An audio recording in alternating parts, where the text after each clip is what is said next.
bronze medal.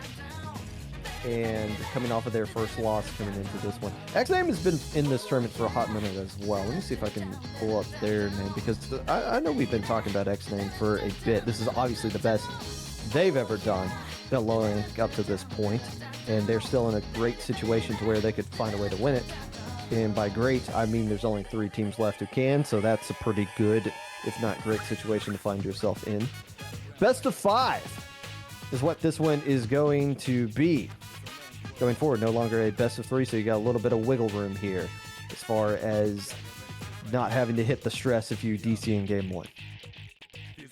Oh man, DCs are, well, I'm sure you've heard it before, so I'm going to gloss over that, but ultimately we're going to be starting on Zones Mahi either way. Zones Mahi is, I want to go ahead and talk about the map itself. The map itself is very simple. I think it's just very simple. It's very straightforward. Go to the other side. Which you can make the same argument for a lot of these Splatoon 3 maps, but the thing about Zones Mahi is that since it's so simple, there's a lot of complex ways you can approach getting towards enemy territory. That's one thing I saw that Anarchy Stars did so well in their last time we saw them on stream. They were able to set up really well off of any numbers advantage to the point where it took Encore just a bit longer to get themselves back in control. Now, has the predictions been put up for this set? Yes. As of yet, it has been. Okay, I just saw the results for the last one. There was only one person on planet Earth that believed that XName could win, and that one person was rewarded with getting all the channel points. So can we get more than one person to believe in XName this time around? Anarchy Stars is going to be a tough matchup, not gonna lie. I would lie to you. You would never lie. Popgun, you'd never lie. I know you. You don't lie. Especially when it comes to gambling. I would not give false information about that. Speaking of which, who do you have on your parlay this weekend? I have XName, Anarchy Stars, and we'll come up with a team name later. Is who I got. I don't want to tell you what order specifically that I have, but that's where we got. All right, well, I will go ahead and write that down and go ahead and scratch off the Tampa Bay Buccaneers is possibly winning low ink, but which, yeah, I don't know. In hindsight, it was a good bet, but Baker Mayfield just doesn't do really well as an anchor player. So we'll go ahead and trust these 2 teams heading in front of us anyway. Now, you say that, but the Panthers did have him playing defensive end for their practice squad when they had him. So the Panthers had, I don't know what Matt Rule was doing then. I just know what he's doing for Nebraska. And continuing on with references that nobody else is going to understand. Let's see here. As game 1's going to be Splat Zones at Mahi Resort. That we're going to be seeing these 2 teams come out with. You like the room service there? Yes. One of my favorite resorts. Second one probably being the Kalahari, but we don't have to worry about that for another 10 months. So either way, I think what we're looking at here, just judging from the comps, you're going to see something similar from Anarchy Stars. I mean, they've been running very, I think we've seen their bread and butter before. You're going to have that bread. You're going to have a pencil. You're going to have some sort of Splatana weapon, which is probably a wiper. I don't want to start calling weapon comps out of the blue because I know I'll either be massively right and I won't be able to enjoy all the fame, or I'll be wrong and chat's going to blow up. Who cares about chat? That's a good point. What chat has to say. Yeah, fair enough. You mentioned the Kalahari. Now that I look at this little screenshot of the Mahi Resort that we have, that looks exactly like the outdoor pool area of the Kalahari, now that I think about it. It does. And I didn't even know at Mahi Resort that little hotel area thing was there, because you don't really often look off to the side. I guess it's right in the background right there.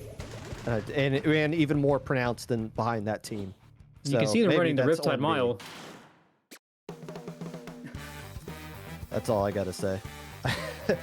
I don't pay attention, but I do pay attention to the fact that we do have Dread Ringer rearing its ugly head, as is tradition at this stage of Alpha Bracket and Low Ink for Anarchy Stars, and it's no surprise given how Reslider works on Mahi zones.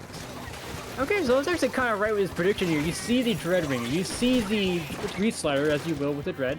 You'll see the Pencil, the Splatana Stamper, rather, and then you've got a Dualies, which, I mean, again, Anarchy Stars coming in with their bread and butter. Fairly simple. XName, another similar comp. I do see a 52 Gal. I don't want to say that's not one you see very often, but it's definitely not as often as other shooter weapons. Well, you find the right places to get the ink wall down, or just not at all in that case, as Naughty just says, I'm just going to take this fight right here straight up, and the RNG of the Gal's not going to land in your favor. As I'm just holding on to this Crab Tank is the Anarchy Stars, who has a massive lead here in the early opening minutes, with 2 more players going down for XName and still holding on to that Crab Tank. So trying to find that perfect spot to create an extended lockout, because Anarchy Stars has plenty of specials to work with here. And plenty indeed. And as well, you also have the picks to go with it. And now you have Saturn and Sax both in a similar spot. You don't want to be bunched up when you have a crab on the other side. That's one of the most important rules of getting into a conflict here in Splatoon. But Anarchy Star is looking fairly comfortable here, except for Fem Bryn on the Dread, who's in the middle of absolutely everybody. What's the Dread Ringer doing? Taking on the entire world? And no, Sky says, I'm going to splat you while you are in the sky.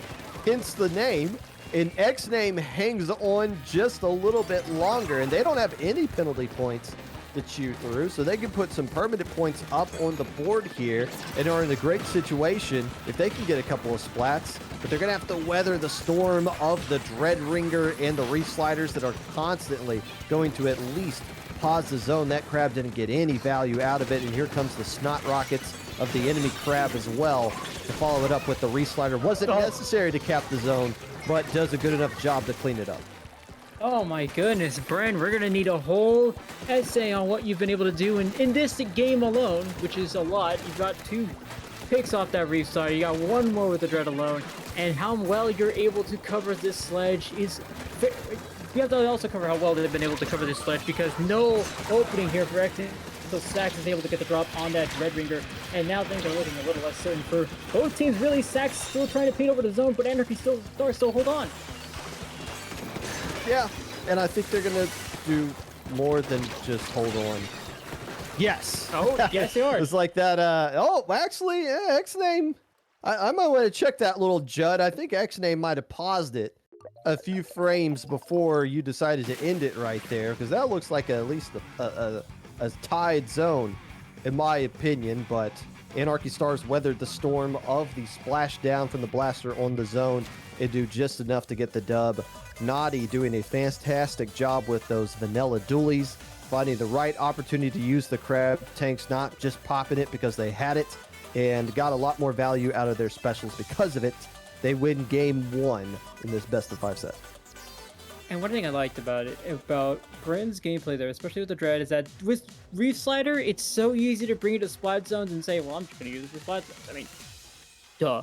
But also, there is another layer in that you know what your special is good for, you know what it can do so well, and that's clear out spaces.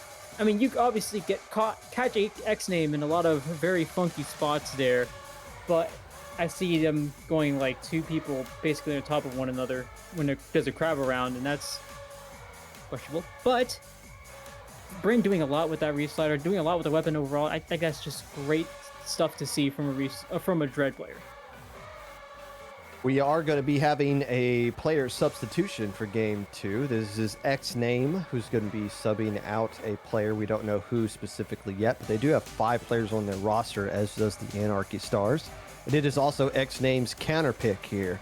So they're probably thinking there's a specific stage mode combo that we like, and there's a player that we know is really good in that specific stage and mode. So we're going to get them in here and do just that.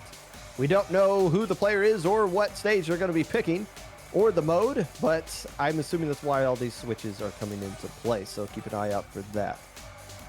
I'm going to just go ahead and say don't ship shape, because for some reason that's been a very popular counter pick. I mean, that does make sense. I mean, to be fair, to XName's point, if they do end up counter picking the splat zones combination, they did fairly well in that previous game. I mean, we mentioned it.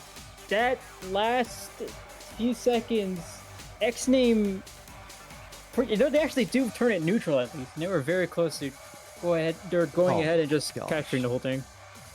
Guess where we're going? Where? Yeah. No, you gotta guess. No, no. Now you know the answer, so you can't guess. Yes. Aha. I love it. We'll get them. We'll go to the one stage mode combo that everybody counter picks, but it's gonna work out for us because we got a secret player, and we actually have confirmation that both teams are going to be swapping in a player. Actually, Anarchy Stars said before the match even began that they were probably going to be switching players throughout the set. So both teams are going to be rolling their entire roster. Both teams have 5 players. We're going to see all 5 players, it seems like, over the course of this entire match, which is cool to see. It's a 2-day tournament. If you got 4 players that you're solid with and it's working, that's awesome. We've seen plenty of teams win low ink doing that. But I always appreciate when a team has a deep roster they can roll with and get different kind of combinations going based on whatever the stage demands of it. So both teams are going to be making substitutions here for game 2. And I like that XName is going to be swapping in their Platana player, because this leaves a few more opportunities for you. I mean, you've got Stamper, you're going to be covering ledges, obviously. Welcome to Inkblot. Hope you got your ledges covered. But I do see the possibility of one decap. You get the bubbler in there, and now you have more opportunity to stand your ground. If you're moving up, you get more opportunity to hold bats, hold flat. Those are 2 of the biggest spots you're going to see. And if you don't know those names, you will see what I'm talking about later on. But if you get the yawn, then obviously you have to let that out. But if you have the other weapons coming in, then good things will happen. Good question, Popgun. I think so. Did you say you woke up at 9 p.m., not a.m.? I think so. Okay, that's fine. You do you. As we try to take a guess at who subbed in for who here, as we do see no anchor player coming out from the side of XName. We're going full frontal, all out assault with the Booyah Bomb Stamper to boot to go along with the Crab Tank.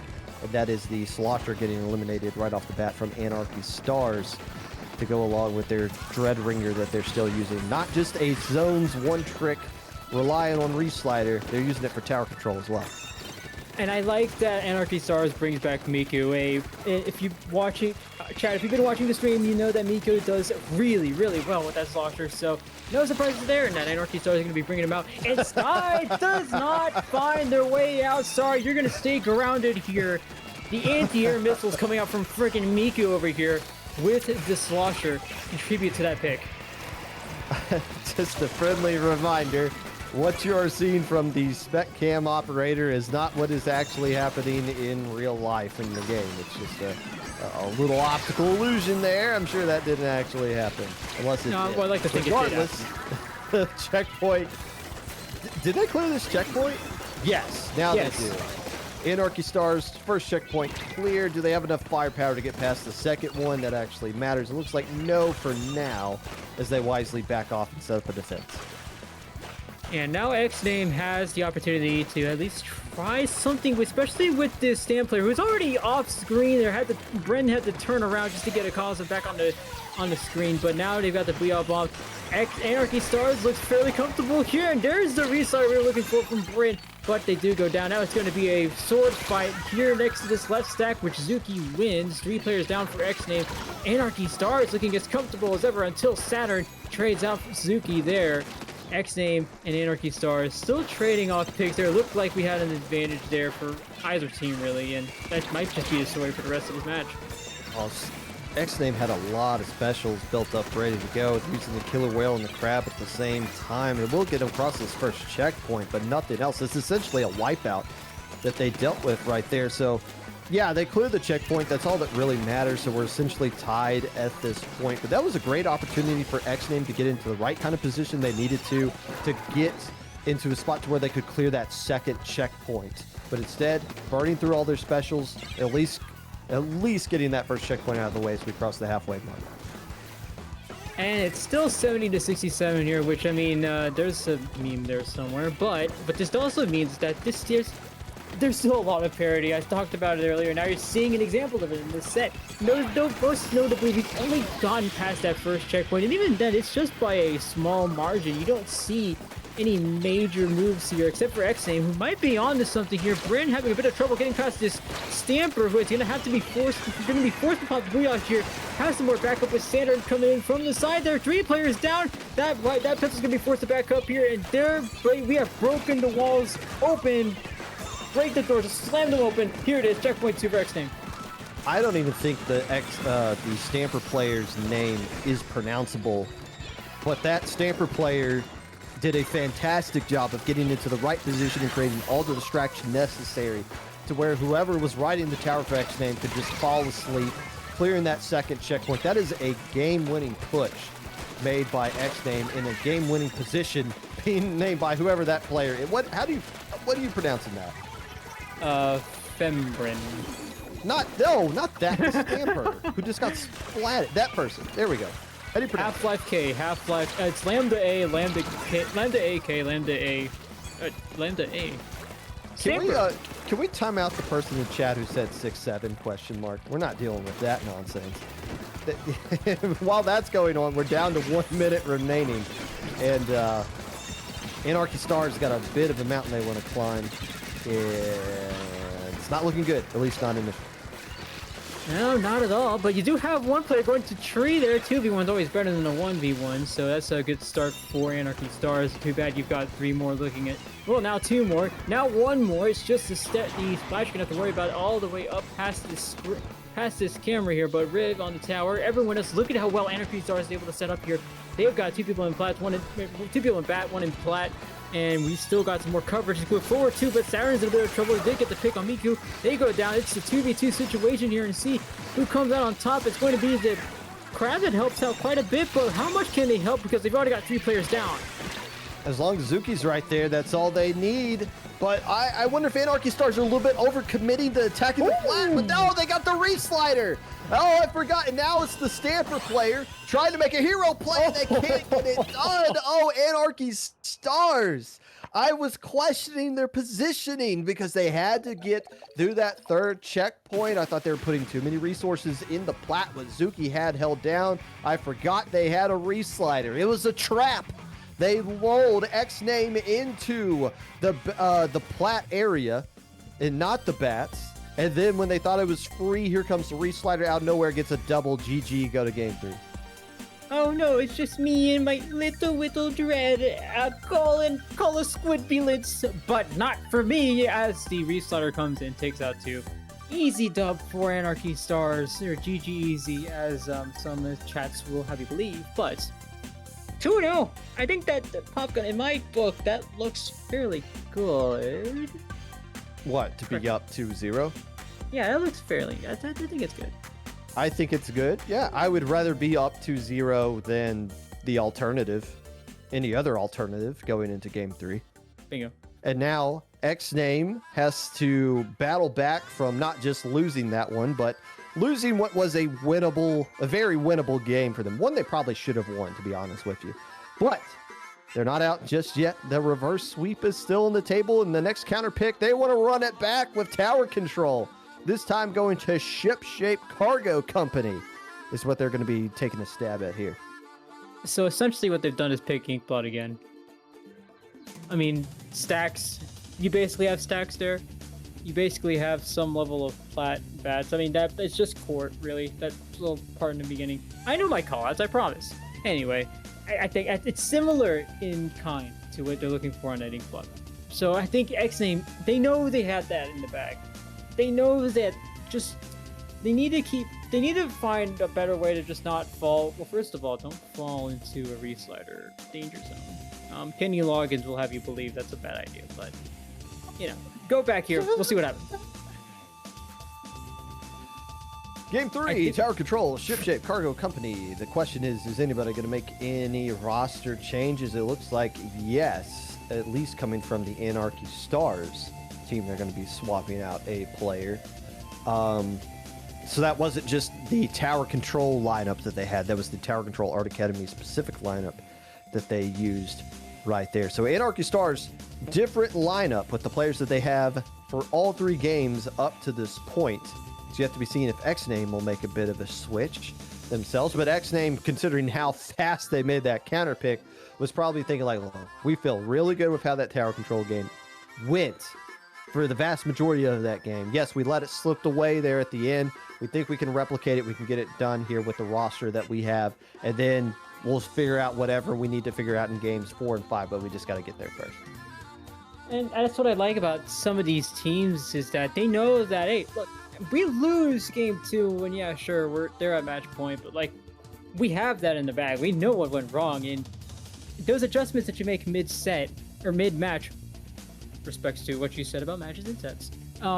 What you do there is you continue to keep all that's been working out for you. Say, okay, we don't really need to make any changes here. We don't need to go into full chaos mode. The mental is still there. The everything is still there. Let's just make sure we have this on lock before they make a big push like that, because you got to remember, for the longest time, that was still like 70 to 66 plus 1. So it's still in your favor. Ship shape is a good counter pick. Let's see where we go from here. So Naughty was subbed out for Miku in game 2, and now Naughty is coming back in place of Miku here for game 3. So if you're just thinking about the weapons we saw in game 1, that means we're probably coming back out with the dualies and the crab and trying to take the sloshers out of the equation here. So probably more crab shenanigans that we're going to be seeing here coming out from Anarchy Stars. A must win for XName if they want to find their way into grand finals in this tournament. They'll have to win 3 in a row. Anarchy Stars has to win just 1 more, and they will have their date with the team that knocked them down to losers bracket about 30 minutes ago. And with everybody locked in, should be getting live here pretty soon. Nito, Pop gun. hold that thought, because we are getting into the game. I don't have anything to say to you, and we don't have anything to say about either one of these teams, because that's the same exact comp coming out from XName. Why not? Sax might have been using the Gal earlier instead of going to be using the Splatter Shot, but Naughty, to no surprise, not going to be using the Slosher that Miku was using, instead using the Vanilla Dapples that worked, or Vanilla Dualies. And now they're the only player left alive, so maybe not. Maybe not too much action they're going to be using at this point. One last stand from Dooley's there, but I do also want to point out that Saturn just got a nice direct on Bren there, but there's also a sticker stamp ditto that Zuki there for Anarchy Stars, swapping out the decap for the sticker stamp. But okay, wow, now there's a lot more action going on here. I need to keep my eyes on the action here. What was that all about? I don't know. I just saw a player explode for no reason, but it happens a lot. Must have been death by chicken. The worst way to go out in this game, as we see Saturn get into a very perfect spot. This is where we're going to roll with right there, and chasing out more players. Are we done here? Unless Naughty does something rather ridiculous, I think we're kind of done here. I think so. Naughty's still back there at the tower, and Sky's able to get the pick. Okay, yeah, we're done here. We're done. So we're done here. Saturn being up top in that one spot was just going to cause all kinds of issues. Anarchy Stars could not get set up, and that provided the perfect place for XName players to jump right back in. Yeah, we're moving on to game 4. Nicely done, XName. Well, I mean, you're right to put me back on track and keep on with the play-by-play, because that happened very quickly there. So, hey, XName, you don't get swept. You're now 2-1, and like we said earlier, you're still very much in this. And if there's any way to make a comeback statement, well, that was certainly it. You've gone from 100 to 0 really quick, as the old internet adage goes.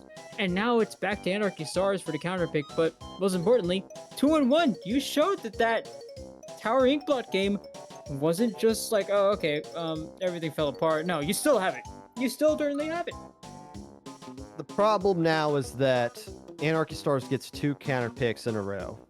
And because you can't pick the most recent win that you had, that means they can't go to tower control, which they probably wouldn't pick anyways, even if they wanted to. But that means they do get to go back to Splat Zones because it's not their most recent victory, which is bad news for XName because then they can just pick a map to where Dread Ringer and Reef Slider work out really well. In Allah, we are going to Robo Ramen, not the most broken Reef Slider map, but this is a very quick counter pick coming from Anarchy Stars. XName has to win this one and another counter pick coming from Anarchy Stars if they want to pull off the reverse sweep. But they took care of business. A very dominant win there in game 3. So they got some momentum at their back they can use to roll into this one. And the most interesting thing about how fast that counter pick came is that you really haven't had that many opportunities to come up with a counter pick, except for your winner's bracket final match against. We'll come up with a name later, which we'll see at the other end of this game anyway. But XName is now the second match in which you've had to come up with something, and you come up with it fairly quickly. Zones Robo Ramen, I mean, you can talk all about how much they had that Reef Slider in mind, but I still think that most of it is going to depend on how fast they set up. I mean, you saw a little bit of it in that tower controlling bot game. Want to see a little bit more of it here. They do come back out with the Snipe Rider pencil as well. There's a really good spot where you can place that Snipe Rider. And what are you going to do to dislodge that Snipe Rider as well? You got the Crab Tank coming out from Sky.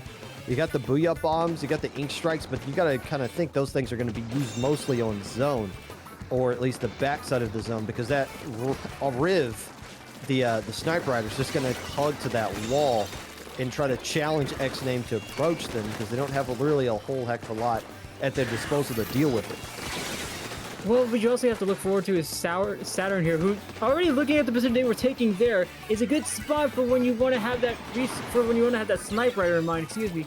But XName has the zone here, so maybe don't worry about the Snipe Rider just yet, as they still have a Booyah Bomb coming in from the Stamper, and they still have a few more specials coming in. Anarchy Stars do take control of the zone here. They do go a few players down as well, so Anarchy Stars has another opportunity here, but they're losing it very quickly. I mean, XName's trying to start pushing up. They're trying to create the lockout. The problem is Anarchy Stars comp is able to get themselves in a good situation, in a good position to where it limits the ability of XName to just push up unless they get a few more splats first, which is why I was kind of confused. It's like XName was able to cap the zone and was getting a lot of splats on top of it, but they immediately lost control of zone again. And it's because they're not getting the key splats that they need. As long as that Snipe Rider's on the board, it can attack the zone from so many different safe spots. So they need to continue to find ways to attack that Sniper Rider, but right now they got to get rid of the Zipcaster in their own base. I mean, even then, after the Zipcaster comes back, that laser is still fixated on the remaining players of Anarchy Stars in that area, which they are going down very quickly here. Riv and Fembrin, only ones remaining for Anarchy Stars as XName tries to get control of the zone. They likely aren't going to be able to brink us past the zone. Gets a few more picks on the board. Anarchy Stars back in control. Look at how fast they're moving back into position and how fast they go down as well. I don't know why they turned their back right there, but a good punish that ended up not amounting to a whole heck of a lot right there. This might be the smash for Anarchy Stars. Just an emergency Crab Tank trying to get something going into the zone. Does stall it out for just a little bit, but Anarchy Stars chases them out. They win on their counter pick, and they are going to grand finals. Well, talk about a very anticlimactic end to the match here. I mean, we're now... Well, it's over. Anarchy Stars, welcome to Grand Finals. We'll see you against, we'll come up with a name later, which I hope you have a response already. But XName, like you said, key splats were the key there. I mean, key splats were what they were missing, because I saw XName getting a lot of picks on the board, but it just doesn't seem like anything manifested from there. I mean, they were able to cap the zone, but it only lasted about a few seconds until Anarchy Stars just waltzed right over and stormed into enemy territory. Those key splats were the key, for lack of a better word. I talked about XName being a long-time low-ink team. The first low-ink they played in was December of last year, so 11 months ago, where they made Gamma Brackets. It got 4th place in Gamma Bracket. Now, almost a year later, they're taking home the bronze medal of Alpha Bracket. So, not too shabby of a glow up for XName, but it